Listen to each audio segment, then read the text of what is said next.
ప్రతి సంవత్సరం జనవరి 29వ తారీఖున నేషనల్ న్యూస్ పేపర్స్ డే లేదా ఇండియన్ న్యూస్ పేపర్స్ డేని సెలబ్రేట్ చేసుకుంటాం. జనవరి 29వ తారీఖున ఎందుకు? మొట్టమొదటి న్యూస్ పేపర్ భారతదేశంలో జనవరి 29వ తారీఖున స్టార్ట్ అయింది 1780వ సంవత్సరంలో. అదే బెంగాల్ గెజెట్ అన్నమాట. దానికి సంబంధించి ఆ రోజునే మనం కామెమరేట్ చేసుకుంటాం. ప్రీ ఇండిపెండెన్స్ ఎరాలోనే మనకు స్వతంత్రం రాకముందే న్యూస్ పేపర్స్ చాలా కీలక పాత్ర పోషించాయి. భారతదేశంలో సామాజిక రాజకీయ ముఖ చిత్రం మార్చడంలో, ప్రజలకి అర్థమయ్యేలా చెప్పడంలో న్యూస్ పేపర్స్ అనేవి చాలా టర్నింగ్ పాయింట్ అయ్యాయి అన్నమాట. దీనికి సంబంధించి ప్రతి సంవత్సరం జనవరి 29వ తారీఖున ప్రజల్లో వార్తాపత్రికలు చదివించాలనే హ్యాబిట్ ముందుకు తీసుకెళ్తాం. ముఖ్యంగా ఈ డిజిటల్ ఎరాలో ప్రజలు fast news, speed news, flash news వీటికి అలవాటు పడిపోయారు అనమాట.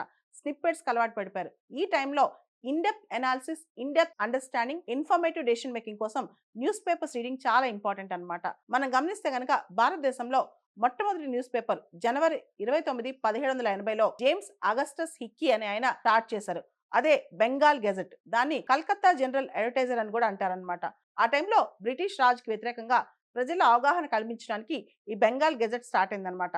దాంతో భారత జర్నలిజంలో ఒక కొత్త శకం స్టార్ట్ అయిందని చెప్పొచ్చు. ముఖ్యంగా ప్రజల్లో సమాచారాన్ని స్ప్రెడ్ చేయడానికి, పబ్లిక్ డిస్కోర్స్ అంటే పొలిటికల్ ఇష్యూస్ పట్ల, పబ్లిక్ పాలసీ పట్ల ప్రజల్లో చర్చ లేపడం కోసం ఇది స్టార్ట్ అయిందనమాట.